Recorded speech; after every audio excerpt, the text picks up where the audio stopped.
Welcome to Singapore, isa sa pinakamaunlad na bansa sa kontinenteng Asia. A thriving micronation at isang well-known tourist destination. Samahan niyo ko ngayon at tingnan natin ano nga ba ang pinagkaiba nito sa ating bansa at kung ano ang pwede nating matutunan sa kanila.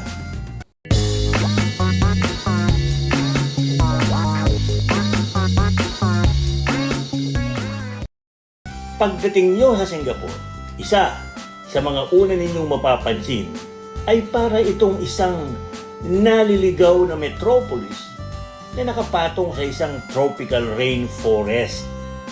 Punong-puno ito ng mga condo at apartments at kung saan dito nakatira ang halos 80% ng kanilang populasyon. Ito ay isang strategy upang masolusyonan ang kanilang housing problems. Dito tayo sa 25th floor ng isang condominium dito sa Singapore. Nakatira ang karamihan ng mga Singaporeans dito sa mga high-rise na yan. Bibihira may sariling lote.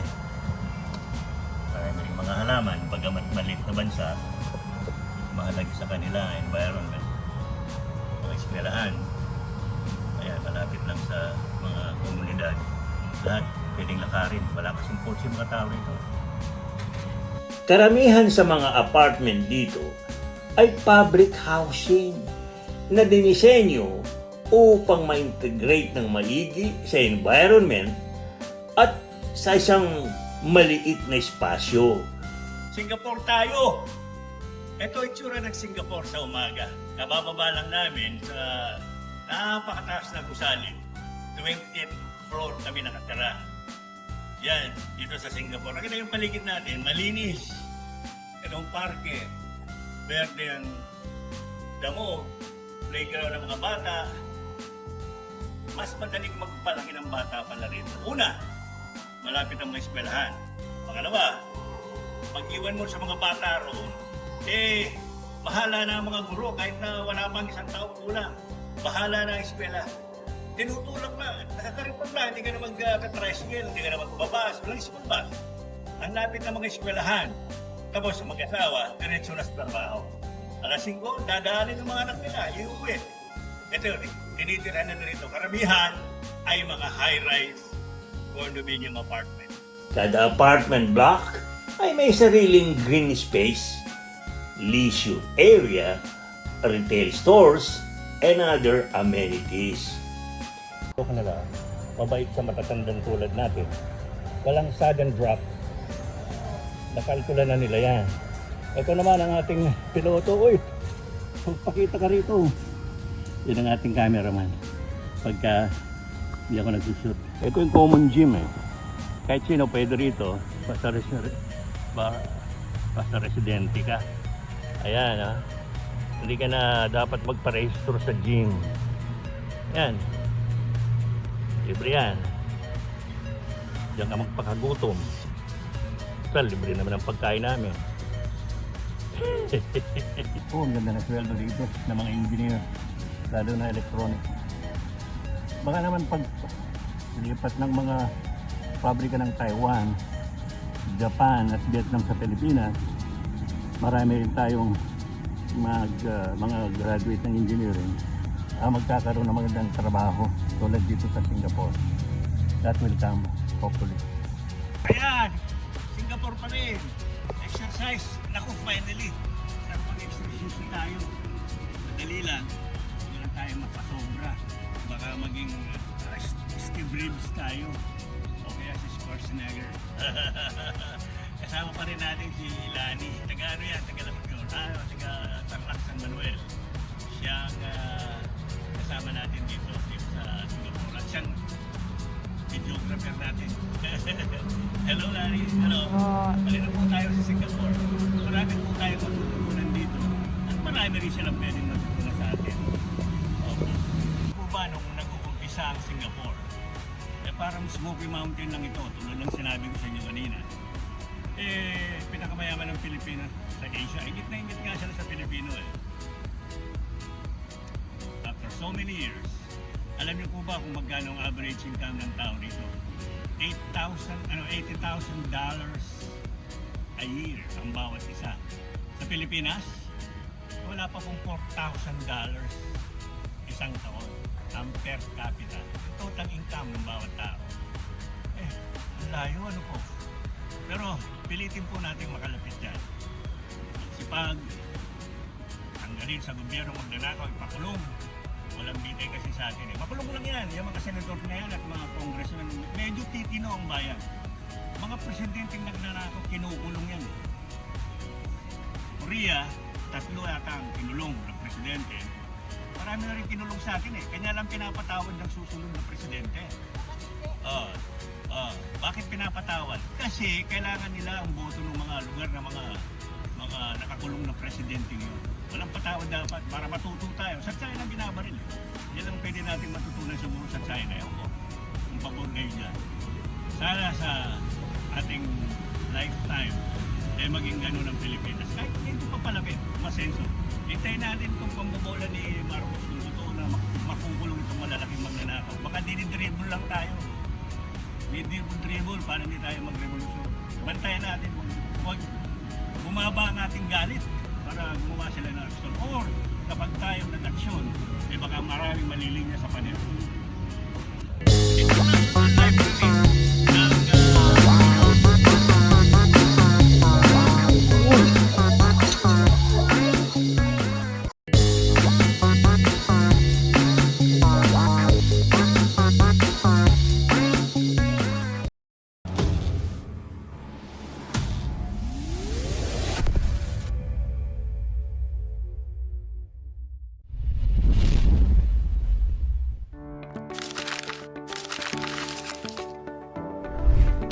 Do you have a gambling problem? To know more about Paccor's responsible gaming program, including its player exclusion program, visit www.pacor.ph/regulatory/responsible.ph. A message of concern from the Philippine Amusement and Gaming Corporation.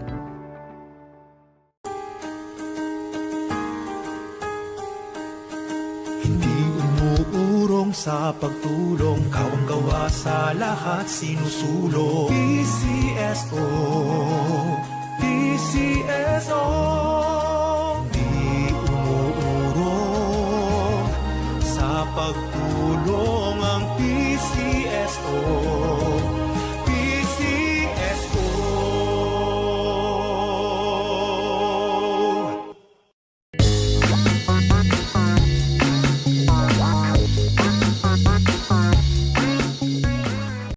Within walking distance lang rin ito apartments sa mga bus stops na parte ng isang fixed transit bus system sa bansa. Yan, eskwelahan po yan. Malapit sa kalsada.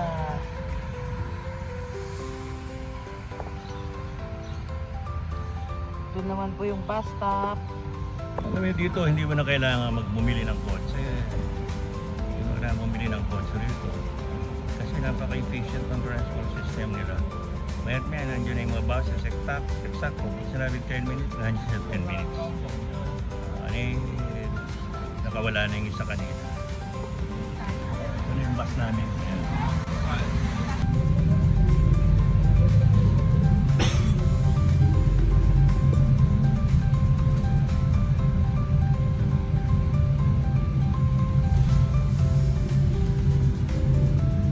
Bukod sa mga apartments, halos lahat ng infrastruktura sa bansang ito ay palaging inai-integrate ang nature and greenery.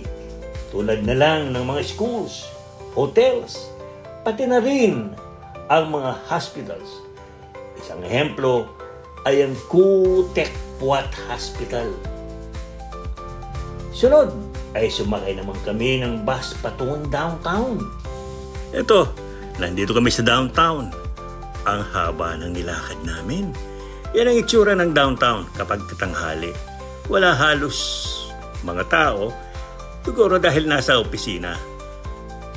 Para itong may parang Makati o kaya BGC ang dating, pero limitado ang espasyo. Pero makikita mo, makikita natin dito na parang, well, hindi na nalalayo ang BGC. Dumang kami sa prime location ng National Library ng bansa. Sa taas nito, mahahanap ang Lee Kong Chian Reference Library.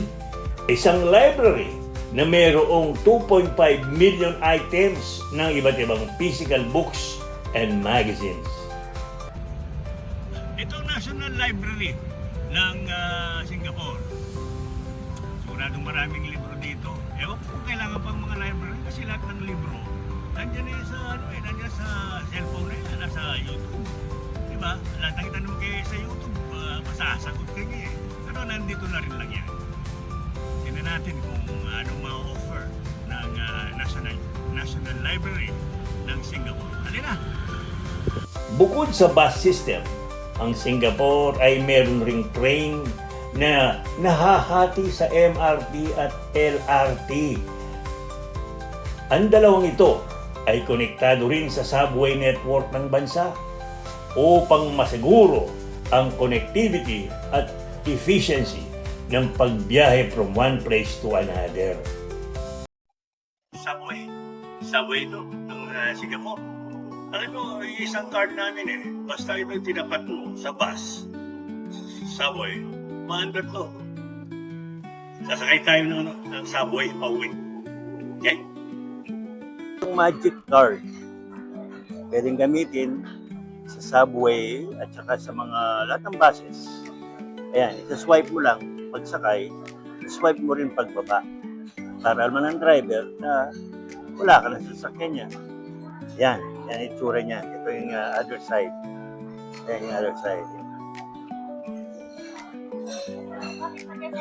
Ito na yung train namin, orange. Ayan na, sakay na kami. Subway. Alright. Kinabukasan, sinimulan namin ang aming food trip. Sabado, naghahanap kami ng resto. Lilibre kami ng lunch ng pamangkin ko na engineer dito, kasama yung buong pamilya. Dalawa na kanyang maliliit. Ito, nasa bus stop kami, napaka on time. 10 minutes. Nandito na. Tara, subukan natin ang kanilang pagkain, mga restaurant nila. Sinimulan namin ang aming food trip sa Din Tai Fung, isang Taiwanese restaurant na nag-i-specialize sa Chinese food. Tulad na lang ng pinakasikat nilang menu, ang Xiaolongbao. Pangalan ng owner. Nandito maraming rest. Ayan, laging tao kasama. Tignan natin ang kanilang pagkain. Kung ano na mas masarap sa atin dito. Ano na kayo? Matagal din kami naghintay. Ito yung mesa namin. Ayan. Dami kasing tao Sobrang dami ng tao. Century egg yan. Century egg. Ayan. Ano naman yun? Ilapit mo sa akin anak ko. Ilapit mo sa akin. Hawakan mo. Ito naman salad. Yan, veggie salad. Yan ang umpisa namin. Tignan natin na yan.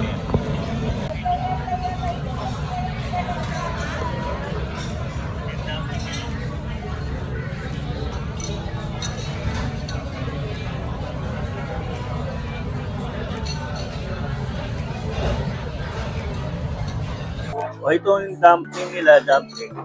Tingnan natin kung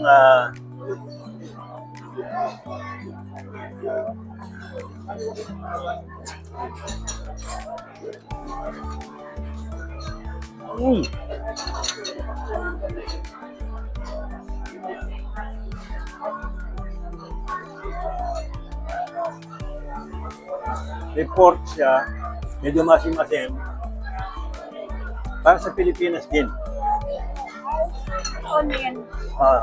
Tignan natin itong kanilang century egg.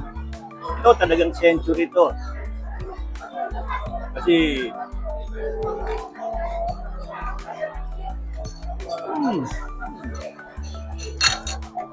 very good.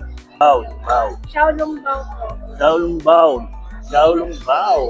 Mainit po sa kayo sa loob. Ninigawa sa bago ito, mapapaso ako. Sapo yung sabaw. Mm. Mm.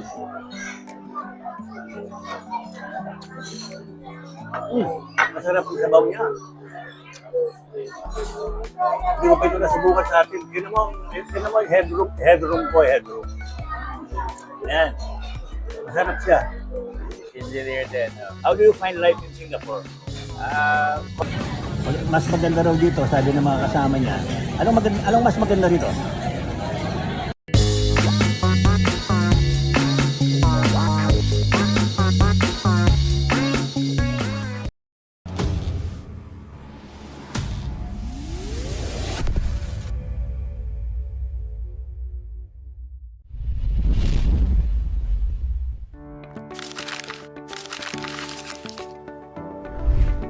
Do you have a gambling problem?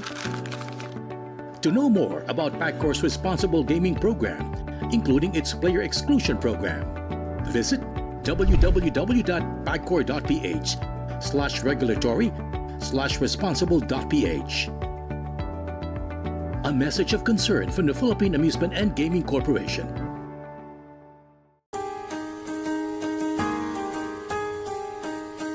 Hindi umuurong sa pagtulong, kawang-gawa sa lahat sinusulong. PCSO, PCSO. Hindi umuurong sa pagtulong ang PCSO. PCSO.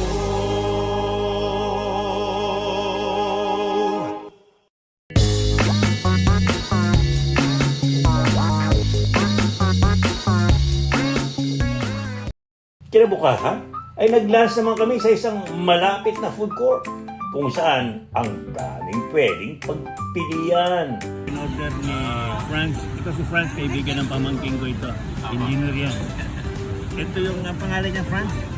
Mi Rebus. Mi Rebus. Mi Rebus. Ano yan? Chinese or? Malay. Malay. Sige, tikman natin mamaya. Tikman mo. Kung ano lasa. Ito si ito po siya, interviewin ko siya rito. May iba siyang ginagawa rito. Kung siya sa engineer, kung ano pang ini-engineer niya rito. Mamaya. Interview natin. Marami tayong interview mga Pilipino rito. Kung anong buhay nila, how they find Singapore, ano natutunan ng mga Singaporean sa atin. Kailan tayong dapat matuto. Sila rin dapat matuto sa atin. Miguel, ang family name. You're from San Mateo Rizal originally. you're an engineer, right? Yes po. Ilan taon ka na rito, Franz? About 13 years. So, anong ginagawa mo dito? Engineer po, electronics engineer. So, nagde-develop kami ng mga microchips. Hindi mo ba pwedeng gawin sa Pilipinas yan? Meron din po tayong company sa pero yung original na pinagtatrabaho ko ron, nagsara na sila. Oh, lilipat daw ang gagawa naman Silicon Valley sa Tarlac ang US Sana, at Japan. Sana, matuloy. Basta yung kung pareho mga privileges, dilipat ka. Oo naman. Marami tayong talent sa Pilipinas eh. Kaya lang sa ngayon, marami rin nasa abroad. Oo, yung mga pamangkin mo, yung mga klase mo, sabay mo sa Canon. 13 years ka na rito. Apo. So, may pamilya ka na rin, Franz. Apo. Ilan na anak mo? 3. Yung asawa mo, engineer din. Engineer din. How do you find life in Singapore? Comfortable and safe. Yan ang number 1. Safe. Transportation. Transportation, yes, very comfortable. You don't need Kailangan cars. ng kotse, yeah. Edukasyon ng mga bata, nag-aaral na. Yun yung medyo challenge for foreigners kasi hindi kami natanggap sa local school. So, kinailangan namin maghanap ng international school Oh. sa panganay ko. So, medyo magastos yung So, anong reason ba't hindi kayo natanggap? hindi nila sinasabi eh. Basta di nila. Well, pero swerte yung second son ko nakapasok siya sa... Libre yun. Hindi Nakita po, ko yung, may bayad din. Di ba? Mas nakita- mahal din yung bayad ng foreigner. Oh, wow. Pero Nakita relatively mura. ko yung mga hospital dito, public ha. parang medical city sa atin at saka St. Luke's sa Ah, quality. I don't know, yung services, kung mabilis, kung maayos. maayos na po. Kasi Minsan. dumadayo pa rin itong maraming mayamang Pilipino para Mm. dito paggamot eh. Opo. So, balak mo mag-stay dito forever, France? Not sure.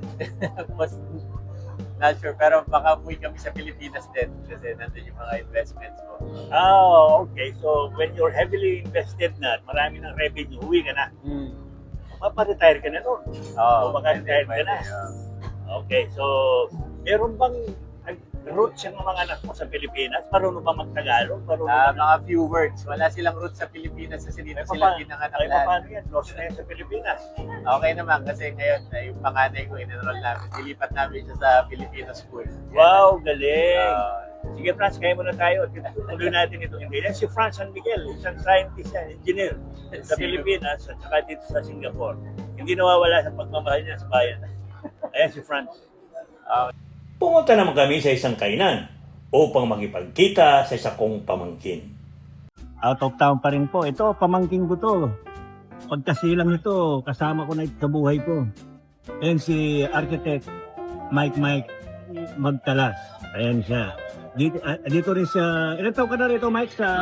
Mark 8 years po. 8 years ka na dito. 8 years. Arkitekto sa atin to. Maraming tinayong bahay. Pero mas maganda raw dito, sabi ng mga kasama niya. Anong mas maganda rito? Yung transportation, mas malinis po. At saka walang traffic. Up to date. Ano sila, on time. So, binata ka pa. O salamat ang nanulog, gwapo-gwapo ng pamangkin ko, binata yan ha. Malaking kita nito dito sa Singapore, kaya lahat lang kayo ha, medyo wala kayong masabi ko, mabait na bata to. At magandang kinabukasan nyo. Yan si Mike Magtalas. So wala, anong plano mo? Dito ka na o Mabigyan po ng chance na makapag-PR. Mag-stay po ako dito, pero pag hindi, mag-iisip po ng ibang bansa? bansa. Okay. Bumalik kami sa apartment block kung saan tuloy ang pag-interview namin. Tunay magyani ha? Cape Food. K-A-T-E. E-U-D. From UP. Ang natapos niya ay Clothing technology. technology. Yes. Meron palang ganun po sa UP. Meron po. So siya ay executive ngayon ng ng Adidas. Hindi po executive. I'm just a Yeah, she's Buyer. representing Adidas Philippines dito sa Singapore. May conference sila. So at tanong ko, Iha, what happened to our shoe industry? Why did it collapse? I don't have mga specific details. Pero what I can siguro parang correlate lang or with everything that's happened. Basically, competition. So when there was a quota system, I think this is basically mas true for apparel also, for our Yeah, same. clothing factories, textile factories. Quota system, we had a sure number of orders na assigned to the Philippines. And then during late 90s, when that was removed, parang free for all na. So basically, free market, kung saan cheap, kung nasan yung resources, access to resources, doon pupunta yung mga vendors. So, basically, to make the long story short, everyone went to China.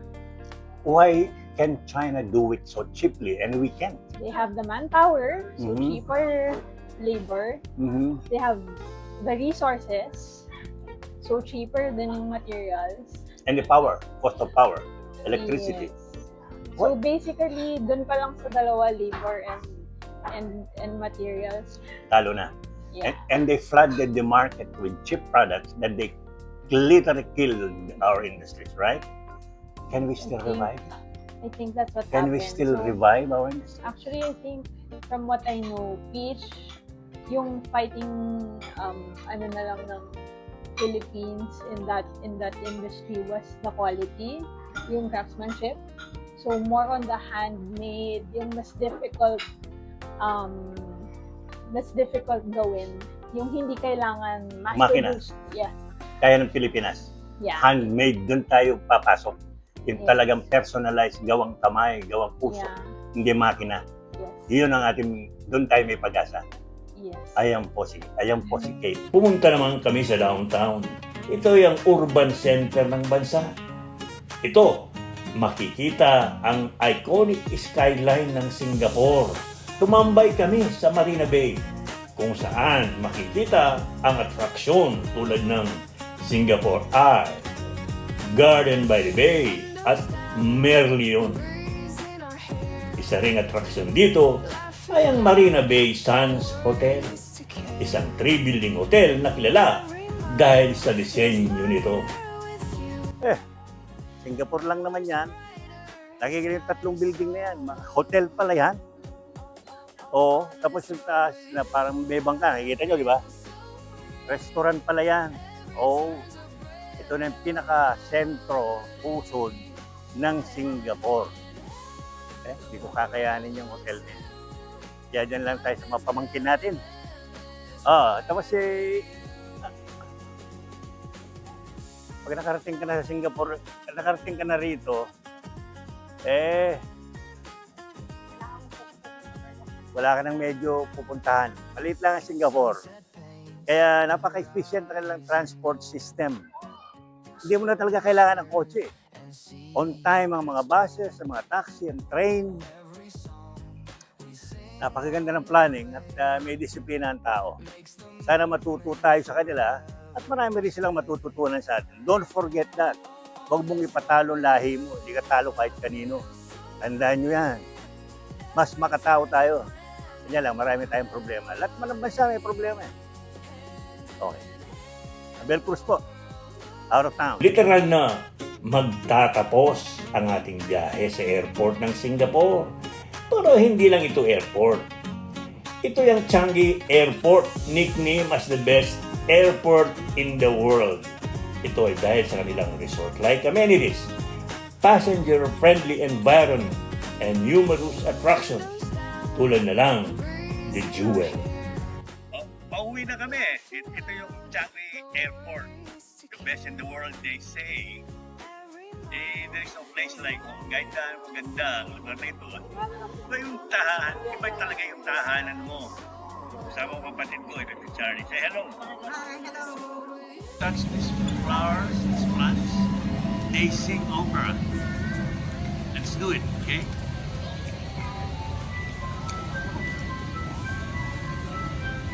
Is the Beethoven or Levi Celerio? Do we have Levi Celerio? How about yourself?